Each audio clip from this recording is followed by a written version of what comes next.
movie. I like the shirt. Yeah, man, this is a throwback now. That's from the original. It's the new throwback. That's so, it. Yeah. So speaking of throwbacks, I've talked to a couple of people, but what's on the Chris Pratt Life mixtape? Give me a couple of songs that's just like on the Life mixtape, and it could change from time to time. It does. It would change from time to time. Just this morning, I love being, because we're back in LA right now. I love being in LA because I get to drive my car, and in my car I have my old iPhone, which has a very limited mix of songs on it. And this morning, because oftentimes I talk about Chronic 2001, Dr. Dre Chronic 2001, and people ask me my favorite song, but the song The Watcher came on today, and I was listening to that, and I was like, why don't I ever talk about this song when people ask me? So I'm glad you asked me.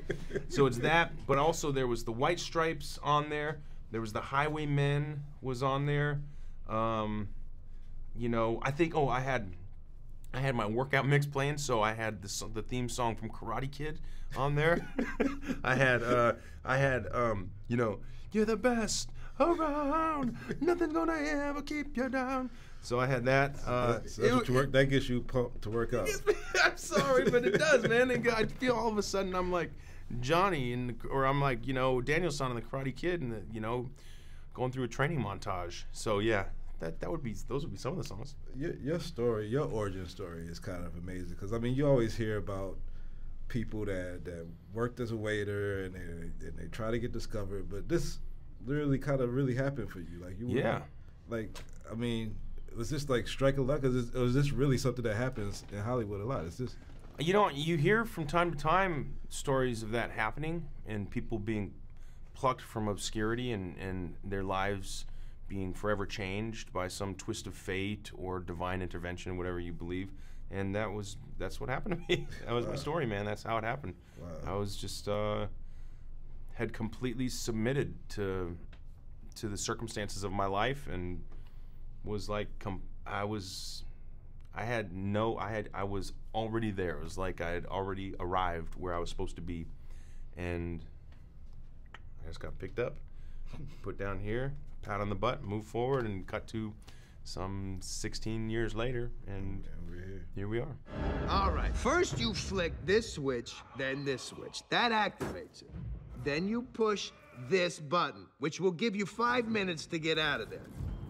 Now, whatever you do, don't push this button, because that will set off the bomb immediately and we'll all be dead. Now, repeat back what I just said. I am Groot. Uh-huh.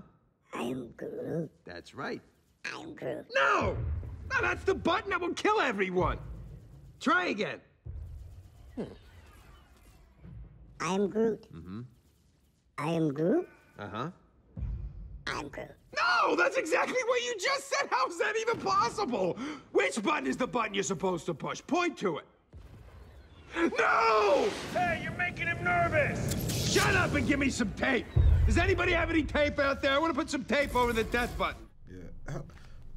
Playing these characters when you're in these universes and you have like this chronological order of stories that you're going to appear in a future story. I mean, does it ever become hard when do you ever become unfocused on just the project that you're on so that you can focus on like the whole universe storyline that's going on? Like, with Marvel movies? Yeah.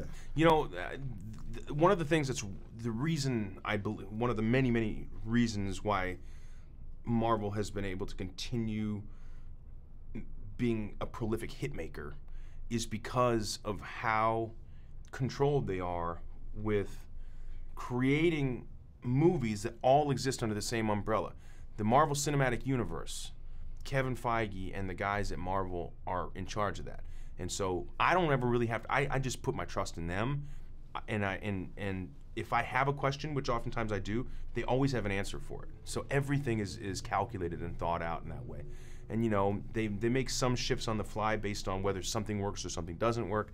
And they have this thing plotted out for decades, you know what I mean? And they really know their stuff. And so I think that's been the common denominator in why the entire universe of Marvel Cinematic Universe has worked so well. But I think that, like, you know, obviously the common denominator with the Guardians of the Galaxy is James Gunn. And he's the writer, the director, he's the auteur, he's now doing volume 3, which is so exciting.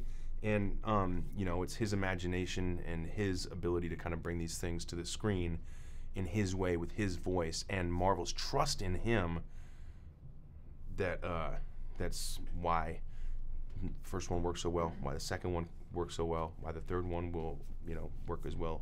Yeah. Yeah. Well, man, great seeing you on screen Thanks, dude. always, man.